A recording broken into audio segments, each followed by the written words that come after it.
Algumas escolhas que fazemos em vida não terminam quando o coração para de bater. Existem atos tão violentos, tão carregados de dor, que ecoam muito além da morte. Na história de hoje você vai conhecer Augusto, um homem arrogante, frio, convencido de que tinha o direito de controlar tudo dentro da própria casa, inclusive a vida da própria esposa. Durante anos Marina viveu em silêncio, entre ameaças, humilhações e agressões que ninguém via, até a noite em que tudo passou do limite. A noite em que Augusto cometeu um crime que destruiria 2 vidas. O feminicídio.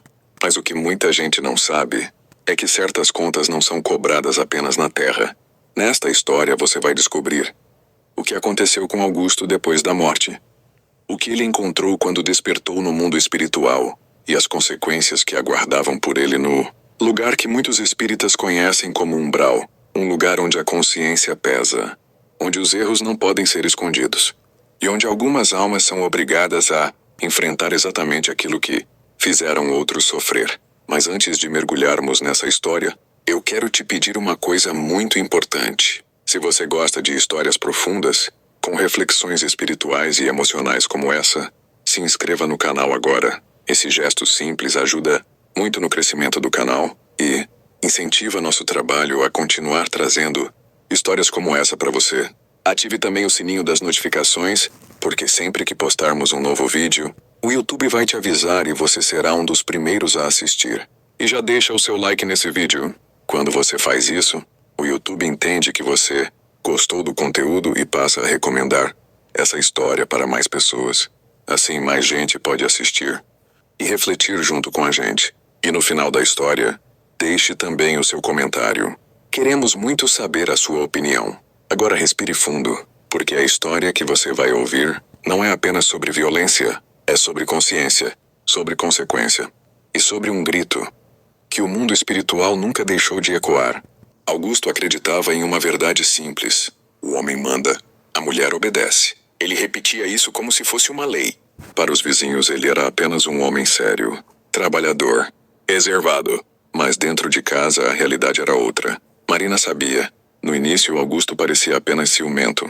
Mas o ciúme virou vigilância. A vigilância virou controle. E o controle virou violência.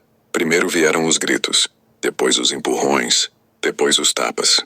Sempre acompanhados da mesma frase: "Você me provocou?" Com o tempo, Marina começou a viver com medo. O som da chave girando na porta fazia seu corpo inteiro gelar. Ela nunca sabia qual Augusto entraria em casa. O homem calmo ou o homem violento. Depois de anos vivendo assim, Marina tomou uma decisão. Ela iria embora. Quando Augusto chegou e viu a mala pronta, o rosto dele mudou. O que significa isso? Eu vou embora.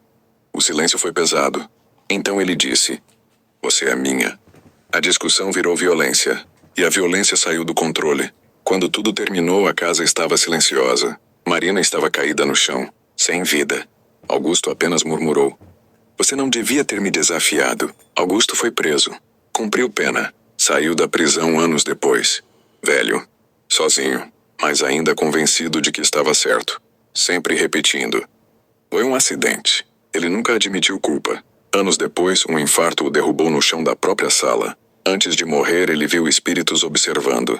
E ouviu uma frase: "Agora ele vai sentir." Augusto abriu os olhos em um lugar escuro.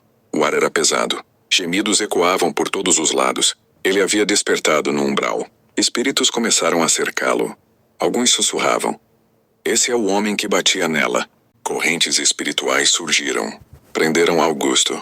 Correntes formadas pela própria culpa. Um espírito disse: "Ela também tentou fugir." De repente, Augusto estava novamente dentro da própria casa. Mas agora estava no lugar de Marina. Imóvel. Com medo. Passos ecoaram no corredor. Passos que ele conhecia. Era ele mesmo. E o primeiro golpe veio. A cena começou a se repetir. Sempre igual. Sempre brutal. Sempre terminando com o mesmo silêncio. Augusto começou a implorar: "Parem." Mas os espíritos respondiam. Ela também implorou. Quando finalmente o soltavam, começava a perseguição. Espíritos o caçavam pelo umbral. E quando o capturavam, tudo recomeçava. A mesma casa. A mesma violência. No mundo espiritual, o tempo é diferente. Anos viraram décadas. E Augusto continuava preso, sempre ouvindo o último grito de Marina ecoando na própria mente. Um dia uma luz apareceu. Espíritos socorristas. Um deles disse: reconheça seu erro. Peça ajuda.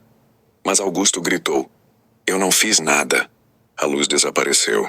Muito tempo depois, uma figura apareceu na escuridão. Era Marina.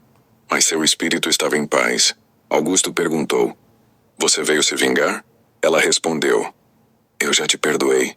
E então disse algo que destruiu Augusto por dentro. Eu já reencarnei. Tive outra vida. Outro caminho.